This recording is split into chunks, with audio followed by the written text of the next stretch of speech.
오늘부터 이제 수요일에 야고보서를 좀 공부하는 시간을 가지도록 하겠습니다. 야고보서는 그 5장, 5장으로 되어 있는 그렇게 길지 않은 책입니다. 길지 않은 서신인데요. 야고보서는 우리의 믿음과 우리의 삶에 있어서 아주 밀접한 그 관계를 가지고 있는 그 밀접한 관계성을 잘 보여주는 서신이 야고보서입니다. 그래서 야고보서를 우리가 함께 공부하면서 나의 믿음과 또 나의 삶을 다시 한번 돌아보고 정리해 볼 수 있는 그런 시간이 되었으면 좋겠습니다. 야고보 하니까 조금 생소하실 것 같습니다. 구약 성경에 야곱이 나오죠. 신약 성경에도 야고보가 나옵니다. 신약 성경에 몇 군데가 나오는데 첫 번째는 알페오의 아들 야고보가 있습니다. 이 알페오의 아들 야고보는 예수님의 12제자 중에 한 사람입니다.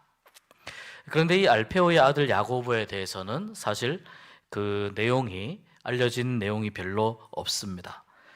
예수님의 제자 중에 또 다른 야고보가 있는데 세베대의 아들 야고보가 있습니다. 형이 요한이고 동생이 야고보이고요. 이들의 어머니가 이제 살로메입니다. 이들도 예수님의 제자죠. 세베대의 아들 야고보.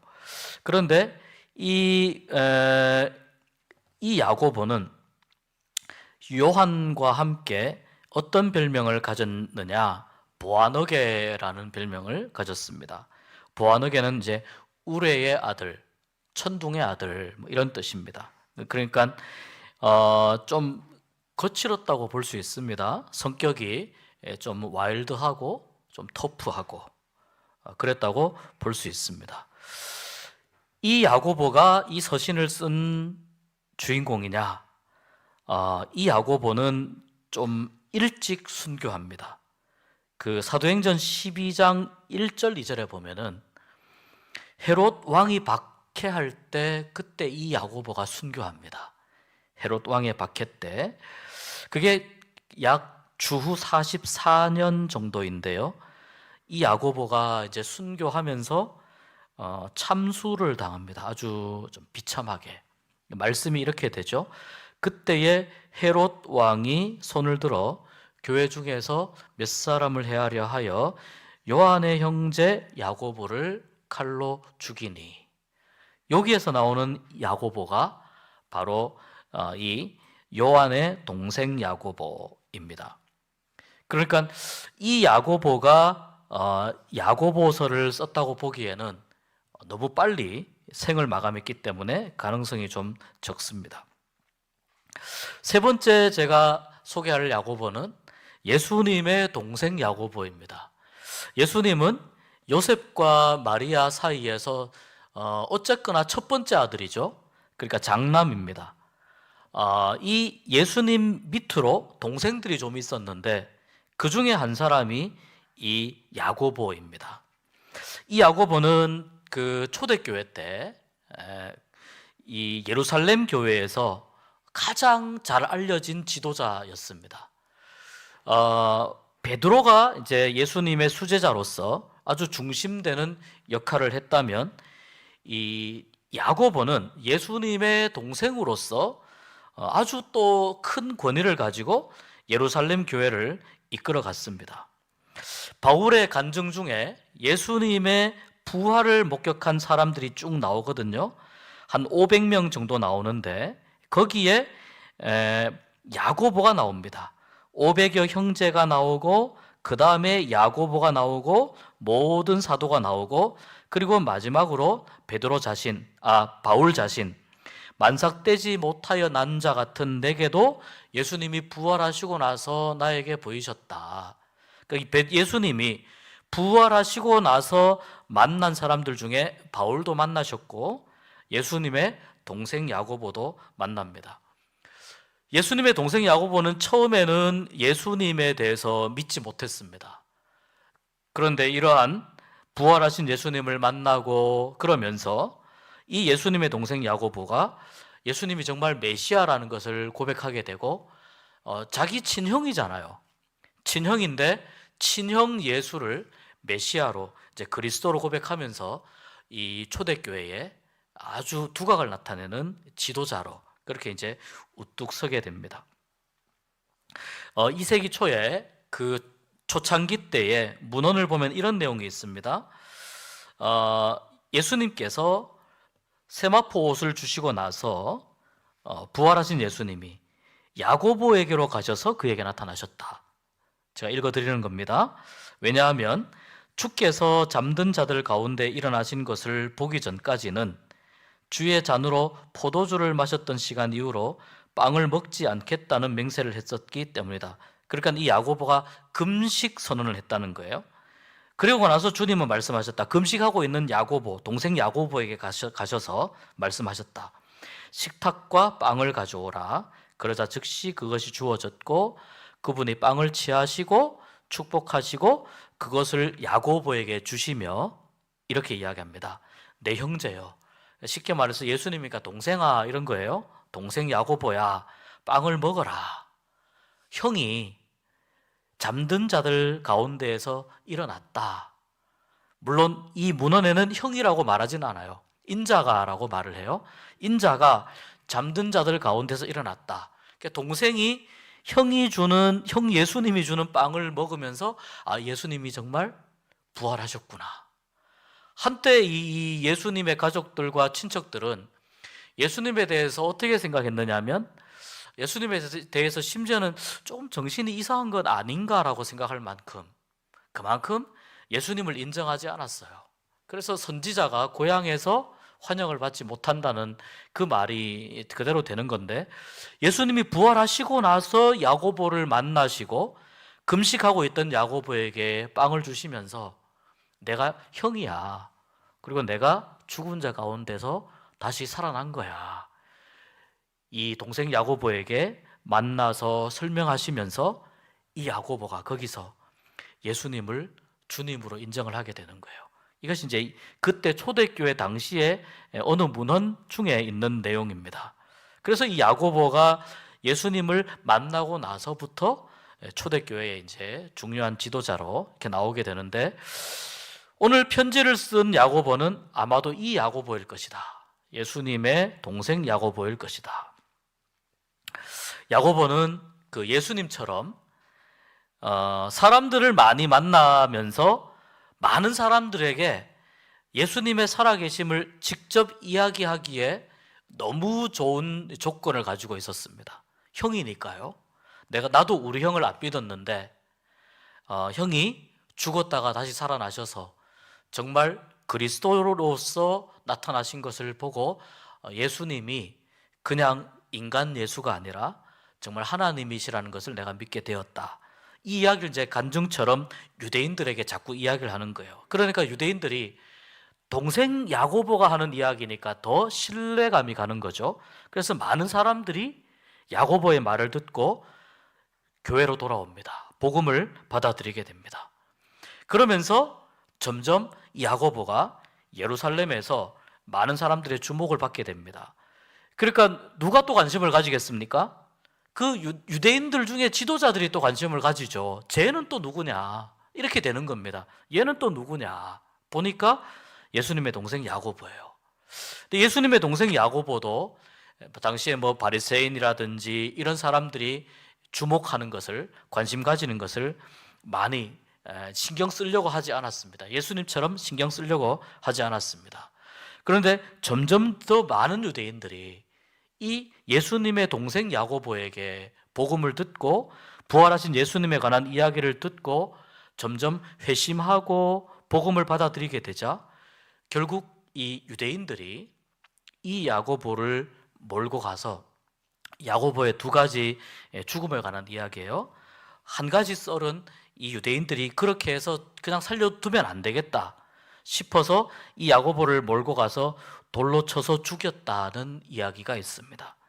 이런 이야기도 있고 또 한 가지는 비슷한데요.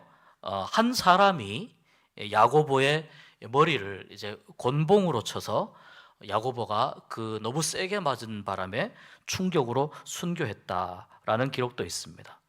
그러니까 야고보 순교에 두 가지의 썰이 있습니다. 여기에 문제는 유대인 지도자들이 많이 참석했는데 서기관들, 바리새인들이 이 야고보가 순교하는 데 있어서 많이 가담을 하게 되었습니다. 이유는 딱 하나입니다. 유대인들이 자꾸 예수를 믿으니까 그것을 막기 위해서 서기관들과 바리새인들이 야고보를 죽이는데 가담을 한 겁니다.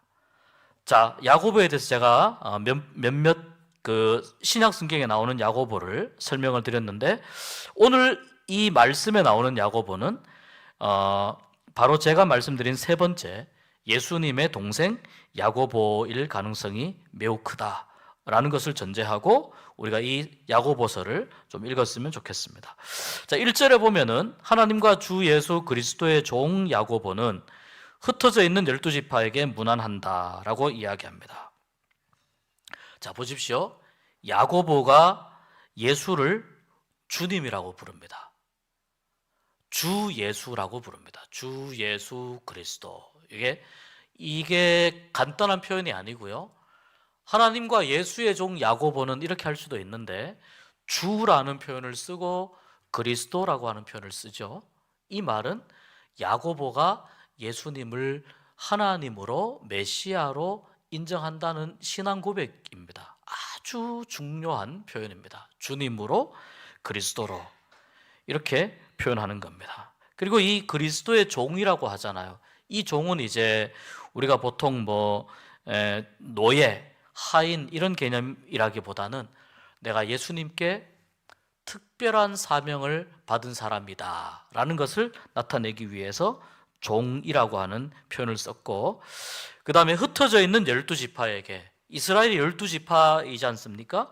12지파라고 하는 말은 야고보가 사용할 수 있는 좀 상징적인 표현입니다. 무슨 말이냐면 이제 구약 성경에 보면 구약 성경에 야곱이 있죠. 야곱이 이스라엘로 이름이 바뀌죠. 그리고 야곱의 아들들의 이름을 따서 12개의 지파가 이렇게 형성이 되어 있죠. 그런데 이 12개의 지파가 이제 한 민족이 되어서 가나안 땅에 들어갔는데 긴 시간이 지나서 가나안 땅에 살다가 나라가 나누어지고 결국은 이 나라가 전부 다 강대국에 의해서 멸망당하게 되죠. 특히 남유다. 이 남유다가 바벨론에 의해서 멸망당해서 바벨론 지역으로 많은 사람들이 포로로 끌려가게 됩니다. 자, 이 포로로 끌려가게 되는데 그때 그 포로로 끌려간 사람들, 거기에서 이 바벨론 넓은 지역에 유브라테스 강 이런 쪽에 다양한 강들의 포로민 정착촌을 형성해서 살아가는데 이들을 가리켜서 디아스포라라고 이야기를 해요. 그러니까 여기 보면은 흩어져 있는 12지파라고 말하잖아요. 흩어져 있는, 흩어졌다. 디아스포라가 무슨 뜻이냐? 흩어졌다 그런 뜻이에요. 흩어졌다.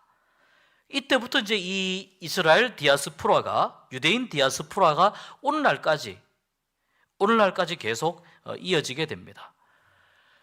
그 포로로 잡혀갔던 유대인들이 다시 이스라엘로 돌아오는데, 예루살렘으로 돌아오는데 다 돌아온 것이 아니고 그 바벨론 이런 쪽에 또 전 세계에 많이 흩어져서 살게 되었습니다. 그러니까 이들을 가리켜서 디아스포라, 그것을 야고보는 뭐라고 이야기하느냐? 흩어져 있는 12지파라고 이야기합니다. 그러니까 이 말은 가급적이면은 우리 유대인 형제들이 내가 쓰는 편지를 다 읽었으면 좋겠다, 이런 마음이 있는 겁니다. 내가 쓰는 편지를 좀 다 읽었으면 좋겠다. 굉장히 중요한 신앙의 내용을 담고 있으니까 다 읽었으면 좋겠다. 자, 오늘날은 어떻게 적용하면 될까요? 오늘날은 모든 그리스도인들이, 유대인을 포함해서 덕신에 살고 있는 그리스도인들도 이 편지를 좀 읽고 신앙의 깊은 의미를 깨달았으면 좋겠다. 이게 야고보서의 1장 1절에 나와 있는 이 야고보의 마음입니다. 모든 사람들이 이 편지를 읽었으면 좋겠다. 오늘 이 야고보서를 하기 전에 믿음과 행함, 행함과 믿음, 제가 이 행함이 있는 믿음이라고 타이틀을 잡았는데 큰 타이틀을 행함이 있는 믿음이라고 잡았는데, 여러분 한번 생각해 보시면 좋겠습니다. 믿음과 행함이 어떤 관계가 있을까요? 믿음과 행함. 믿음과 행함은 분리될 수 있을까? 완전히 분리될 수 있을까? 아니면 믿음에 행함이 포함될 수 있을까? 믿음에 행함이 포함될 수 있을까? 그 반대일 수 있을까? 믿음만 있으면 괜찮은 걸까? 믿음이 먼저일까? 행함이 먼저일까? 우리가 이 믿음과 행함에 대해서 이제 여러 가지 생각들을 좀 해볼 수가 있습니다. 이런 예가 적절할지 모르겠습니다. 어떤 학생이 파리를 한 마리 잡아가지고 실험을 했어요. 자, 여러분 이 예시를 잘 들어보십시오. 이렇게 딱 그릇에 담아놓고 파리를 그 안에 넣고 소리를 막 질렀어요. 그러니까 파리가 이 그릇 안에서 케이스 안에서 막 날아다녀요. 이 실험자가 파리를 잡고 날개 하나를 똑 떼고 또 거기 집어넣었어요. 또 소리를 막 질렀어요. 날개 하나가 떨어진 파리가 약간 펄떡펄떡거리면서 또 날아다녀요. 제대로 날진 못하지만 막 움직이는 거예요. 이번에 이 학생은 파리의 날개를 전부 다 뜯고 또 그 통에 집어넣고 소리를 질렀어요. 야 하고 소리를 막 질렀어요. 그러니까 이 파리가 이제 날지는 못하지만 다리가 있으니까 막 뛰어다니는 거예요. 자, 이 실험자가 좀 잔인하죠. 실험자가 또 파리를 잡아가지고 다리 한쪽을 뜯고 또 통 안에 집어넣었어요. 그리고 소리를 또 막 질렀어요. 파리는 아주 자연스럽게 뛰지는 못하지만 기어다녔어요. 자, 이제 마지막입니다. 이 실험자가 파리를 잡고 다리를 다 뜯었어요. 몸통만 남은 거예요. 머리하고 몸통만 남았어요. 날개도 다 뜯겼어요. 그리고 통 안에 딱 넣었어요. 그리고 소리를 막 질렀어요. 파리가 날지도 못하고 뛰지도 못하고 꼼짝 못하고 가만히 있는 거예요. 자, 이 실험자가 학생이 이런 식으로 결론을 냅니다.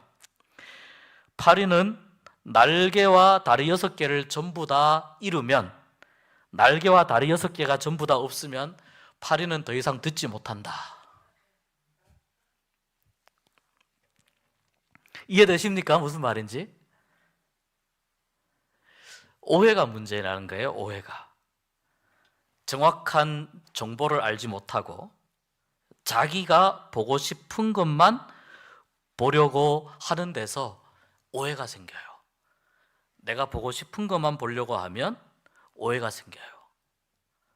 성경도 마찬가지고 신앙도 마찬가지예요.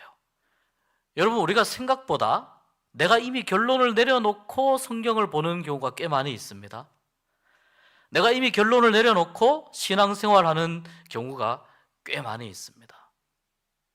내가 결론을 내렸다고 하는 말은 오해를 할 수 있는 가능성이 얼마든지 있다는 뜻입니다.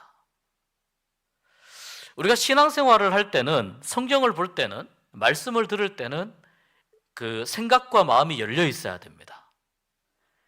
근데 내가 결론을 내리고 있다는 건 무슨 뜻이냐면 성경이 어떤 말씀을 해도 내가 안 받아들이겠다는 뜻이에요. 내가 결론을 내리고 있다는 건. 그러니까 내가 가지고 있는 생각을 내려놓는 게 굉장히 중요해요. 우리가 이 신앙에 대해서도 이러한 오해를 할 때가 굉장히 많이 있습니다. 야고보서를 우리가 이제 계속 공부하면서 내가 가지고 있는 오해를 뛰어넘는 그런 시간이 되었으면 좋겠습니다. 야고보서가 상당히 재미있습니다. 굉장히 재미있는데 야고보서를 좀 뛰어넘는 그런 시간이 되었으면 좋겠고, 오해하지 말고 잘 이해할 수 있는, 성경을 잘 이해할 수 있는 그런 시간이 되었으면 좋겠습니다. 자, 여러분, 제가 아까 말씀드렸죠. 믿음과 행함은 분리될 수 있는가? 마찬가지입니다. 내가 믿음에 대해서 어떤 결론을 내려놓고 있으면은요, 이 믿음과 행함에 대한 이 종합적인 생각을 하기가 어려워져요. 내가 어떤 결론을 내리고 있으면 믿음에 대해서 종합적인 생각을 하기가 어려워져요. 믿음이 먼저냐, 행함이 나중이냐? 이제 쭉 보시면은 알게 되는데요. 자, 이 성경을 여러분, 이 믿음과 행함이라고 하는 관점으로 한번 읽어보면 굉장히 놀라운 그런 그 관점을 우리가 얻을 수가 있습니다. 구약 성경을 한번 볼까요? 구약 성경, 자, 예레미야 7장 1절에서 7절 말씀인데, 여러분 한번 찾아보시면 좋겠습니다. 예레미야 7장 1절에서 7절 말씀인데, 예, 너무 감사합니다. 자막이 나옵니다. 우리 한 절씩 한번 읽어보겠습니다. 교독해 봅니다. 여호와께로부터 예레미야에게 말씀이 임하니라. 이르시되,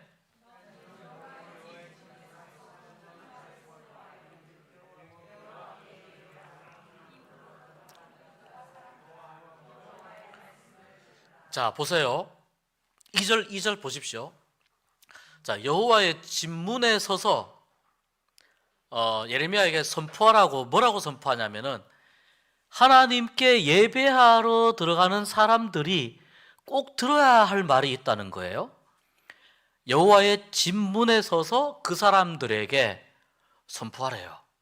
예배하러 들어가는 사람들에게. 뭐라고 선포하냐? 3절입니다. 3절 같이 한번 읽어봅니다. 만군의 여호와 이스라엘의 하나님께서,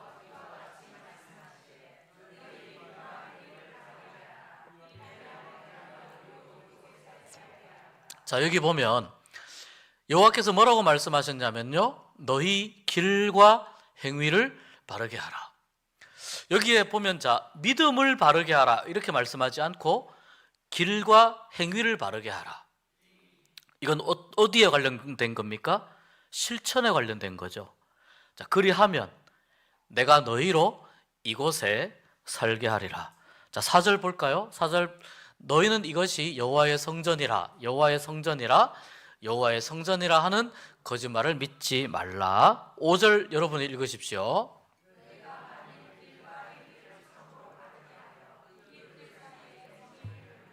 자, 여기도 보면 길과 행위를 참으로 바르게 하여, 그죠? 이웃들 사이에 정의를 행하며. 자, 6절 7절 같이 읽겠습니다. 이방인과 고아와 가부를 압제하지 아니하며 무죄한 자의 피를 이곳에서 흘리지 아니하며 다른 신들 뒤를 따라 화를 자초하지 아니하면 내가 너희를 이곳에 살게 하리니 곧 너희 조상에게 영원 무궁토록 준 땅이니라. 지금 이 땅은 어디냐면 가나안 땅인데, 예레미야는 이 남유다가 멸망한다는 메시지를 선포했던 선지자가 예레미야입니다. 하나님께서 예레미야를 통해서 이 남유다, 이미 이스라엘은 북이스라엘은 멸망했습니다. 남유다의 백성들에게 너희들이 멸망하지 않는 유일한 길이 있다. 내가 너희를 이곳에 계속 살게 할 것인데, 너희들이 계속 여기서 살려면 뭐가 필요하냐? 너희들의 길과 행위를 바르게 하는 것이 필요하다. 실천이죠. 행함입니다. 행함. 너희의 길과 행위를 바르게 하는 것이 필요하다. 그렇게 하면 내가 너희를 여기 계속 살게 하겠다라고 말씀하시는 거예요. 그러니까 예레미야서는 무조건 우리나라가 멸망합니다 라고 하는 것에서 끝나는 예언서가 아니에요. 예레미야서의 내용을 잘 보면 하나님께서 남유다 백성들이 무엇을 놓치고 있는지를 정확하게 말씀하고 계세요. 하나님이 원하시는 대로 살지 못했다는 거예요. 그러니까 하나님의 백성들의 삶이 어디까지 가는 거예요? 예배하러 예배당 안에, 성전 안에 들어오는 것만 되는 게 아니고 살아가는 모든 그 삶의 자리에서 하나님은 그 모든 삶의 자리에서 하나님이 원하시는 삶을 살아가는 것을 원하신다는 거죠. 이것이 하나님이 원하시는 믿음의 삶의 모습입니다. 그러니까 이것이 행위입니다. 자, 아브라함은 어떠냐면은요, 하나님이 아브라함을 부르셔서 내가 너에게 지시할 땅으로 가라고 하니까 그 다음에 아브라함이 어떻게 합니까? 예, 하나님, 제가 하나님의 말씀을 굳게 믿습니다. 그리고 그 자리에 가만히 있었나요? 굳게 믿습니다 하고 그 다음에 어떻게 했나요? 식솔들을 다 데리고 짐을 다 싸고 갑니다. 예, 그 행함이 동반이 돼요. 갑니다. 그리고 하나님이 이 아브라함이 계속해서 이동해 가는 과정 속에서 하나님이 결국 이 가나안 땅으로 아브라함을 인도하십니다. 예수님에 대해서 성경이 하는 말씀 중에 이런 표현이 있어요. 예수님은 전도하시고 가르치시고 고치셨어요. 섬기시고 위로해 주시고 보듬어 주시고 살리시고 들어주시고 품어주시고 아이들 안아주고 그러셨잖아요. 예수님께서 이 땅에서 예수님도 삶을 보여주셨어요. 그 행함의 모습이 예수님에게도 있는 거예요. 그러니까 믿음과 행함이라고 하는 것은 뒤에 결론적으로 제가 말씀을 드릴 텐데요. 믿음의 열매가 행함이라고 생각하시면 돼요. 믿음의 열매가 행함이다. 자, 그게 어디 나오냐면, 조금 지나면 나오니까 제가 말씀을 드리겠습니다. 믿음의 열매가 행함이라고 생각하시면 됩니다. 우리가 그리스도인으로 살아가는데 이런 말이 있습니다. 그리스도인은 성경을 읽고 세상 사람들은 그리스도인의 삶을 읽는다. 그리스도인은 성경책을 읽고 세상 사람들은 그리스도인의 삶을 읽는다. 우리가 입으로 사실 전도하는 것도 굉장히 중요한데 우리에게 정말 필요한 건 뭐냐면 우리의 삶 속에서 예수님의 살아계심을 그대로 나타내고 드러내는 것이, 우리의 삶에서 나타나는 것이 훨씬 더 중요하다는 겁니다. 그런데 왜 우리는 계속해서 믿음이 중요하다라고 생각하게 되는 것일까요? 왜 우리는 계속 믿음이 중요하다라고 생각하는 것일까요? 사실 초대교회 때도 이러한 부분들에 대해서 여러 가지 오해가 있었습니다. 오히려 초대교회 때는 믿음을 더 강조할 수밖에 없었습니다. 왜냐하면은 처음에 예수님을 믿었던 사람들은 다 유대인들인데요. 자, 이 유대인들은 우리가 아는 것처럼 율법에 대해서 너무나 잘 아는 사람들입니다. 율법에 대해서 너무나 잘 알아요. 율법을 무조건 지켜야 된다. 이걸 뭐라고 하죠? 율법주의라고 하잖아요. 율법을 무조건 지켜야 된다. 이 율법주의의 이 규칙에, 예를 들어서 안식일에, 왜 안식일에 힘을 쓰느냐, 그래서 예수님이 고쳐주신 병자를 뭐라고 막 했잖아요. 또 예수님의 제자들이 안식일에 이렇게 그 미리삭입니까? 이렇게 까불어 가지고 그거를 좀 먹는 걸 보고 왜 타작을 하느냐, 안식일에 이렇게 하면 안 되는데 왜 이렇게 타작하는 그런 금한 행동을 하느냐, 그러면서 뭐라고 했잖아요. 그러니까 유대인들은 행함에 대해서 굉장히 익숙한 사람들입니다. 아주 익숙한 사람들이에요. 그렇기 때문에 초대교회의 교인들에게는 믿음을 굉장히 강하게 이야기할 수밖에 없었어요.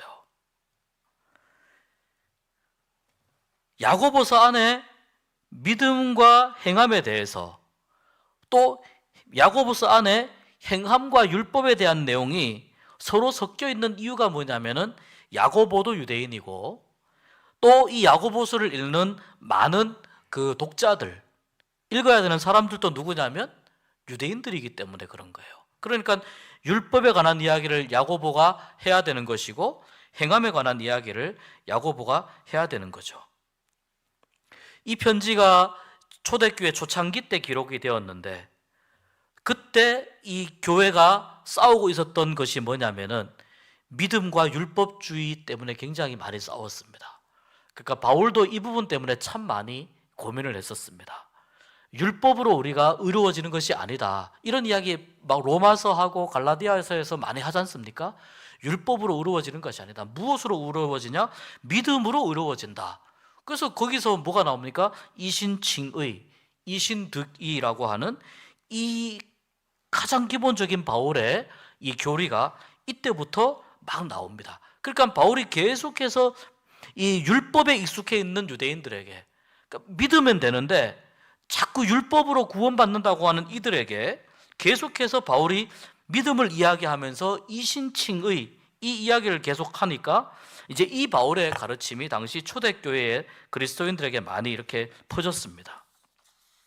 그런데 그 많이 퍼져 있었는데 이 바울이 그 초대교회의 그리스도인들이 이 바울의 가르침을 잘못 이해하게 된 겁니다.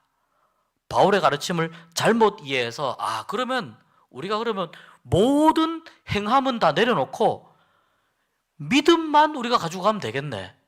이렇게 이제 잘못 오해하게 된 거예요. 바울이 율법주의와 싸우다 보니까 그렇게 된 건데 이제 믿음만 가지고 가면 되겠네 라고 그렇게 이제 오해하면서 앞으로 우리는 믿기만 하면 돼.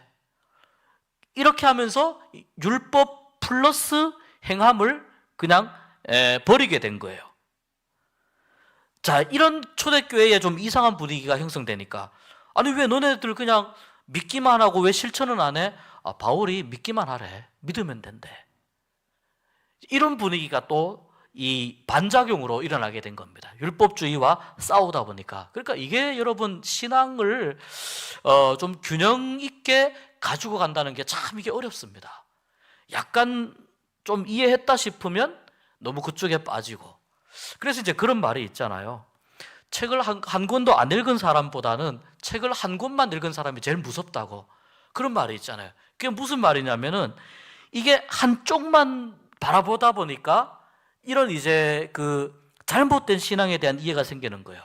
야고보가 보니까 너무 또 바울은 어떤 사람입니까? 굉장한 그 석학이지 않습니까? 똑똑하잖아요.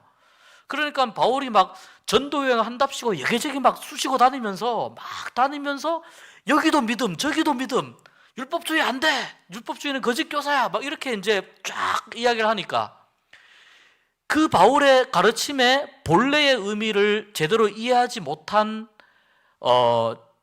그 무지몽매한 그리스도인들이 그럼 우리가 믿음만 가지고 가면 되겠네, 이렇게 된 겁니다.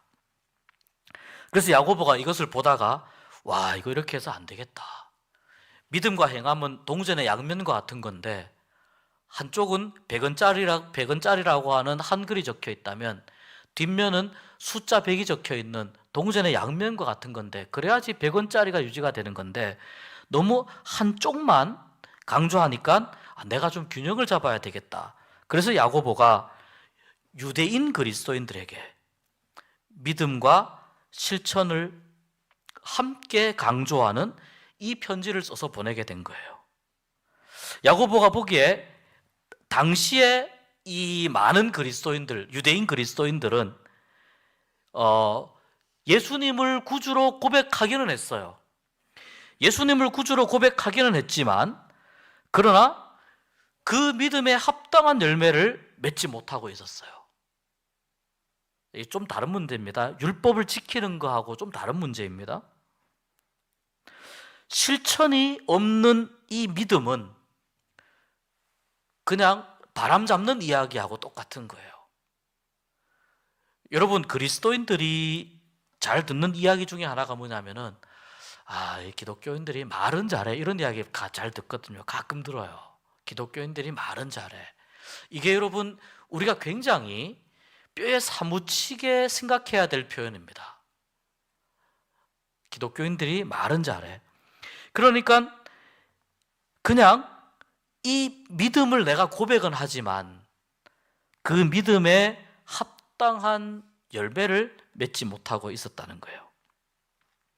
그래서 야고보는 많은 그리스도인들에게, 유대인 그리스도인들에게 우리가 가지고 있는 신앙의 문제점이 있습니다. 이러다가 우리가 우리의 신앙이 너무 바람잡는 이야기로 끝날 가능성이 있습니다.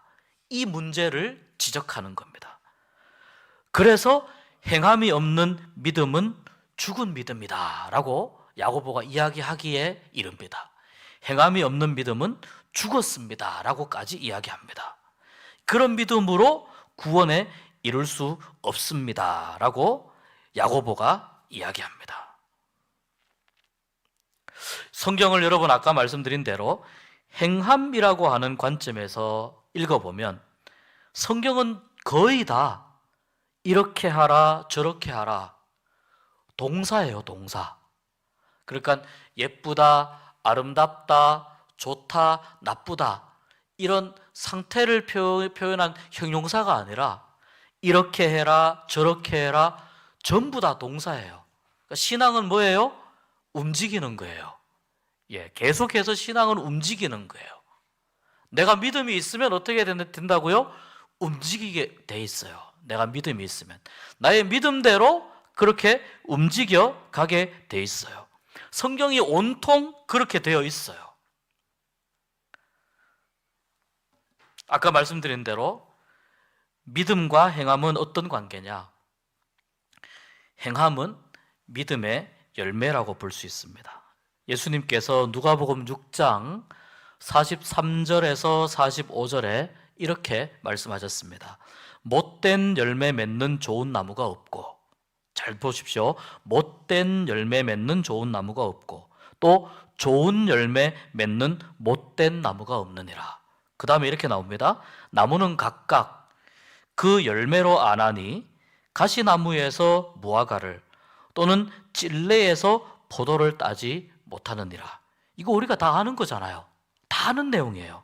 그 다음에 예수님 마지막에 이렇게 이야기합니다. 선한 사람은 마음에 쌓은 선에서 선을 내고 악한 자는 그 쌓은 악에서 악을 내나니 이는 마음에 가득한 것을 입으로 말함이니라. 이 누가복음에서 말씀하신 예수님의 이 말씀은 뭐냐면은 신앙이 어떻게 드러나는지에 대해서 이야기하는 거예요. 포도나무는 포도가 맺혀야 됩니다. 예수님이 내가 포도나무고 너희들은 가지라고 말씀하셨잖아요. 이 예수님에게 붙어 있으면 예수님으로부터 오는 영양분을 공급받아서 너희들이 열매를 많이 맺게 된다. 그 열매가 뭡니까? 우리의 삶에서 드러나는 것들이에요. 우리의 삶에서 맺히는 여러 가지 다양한 신앙의 결과들이 열매인 거예요. 그러니까 믿음과 행함은 오늘은 요거 하나만 알고 가셔도 정말 중요한 것을 우리가 깨닫고 가는 겁니다. 믿음과 행함은 그러니까 떨어질 수가 없는 거예요.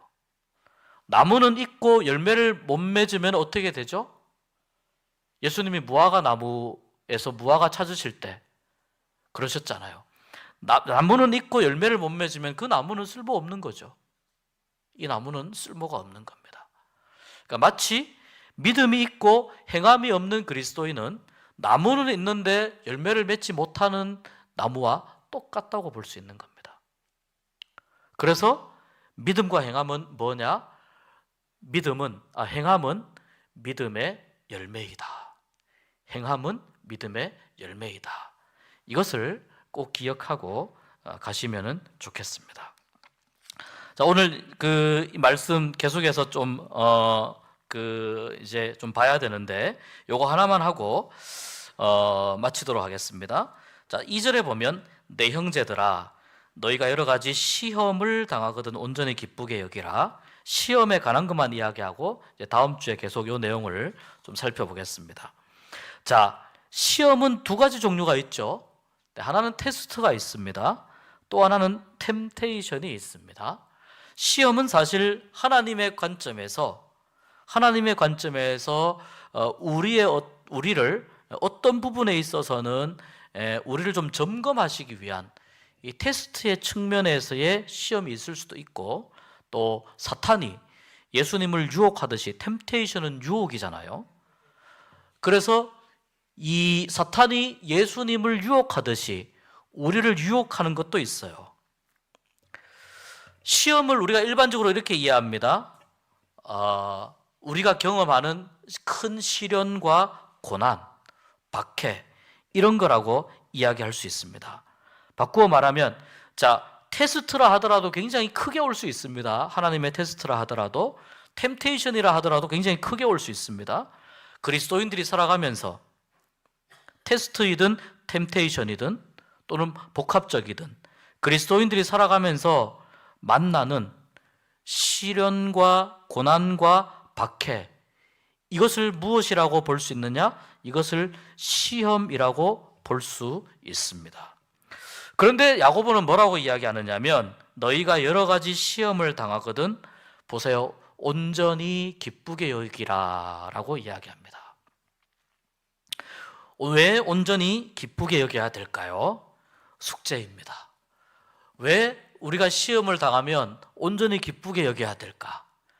다음 주까지 한번 생각해서 오시면 좋겠습니다.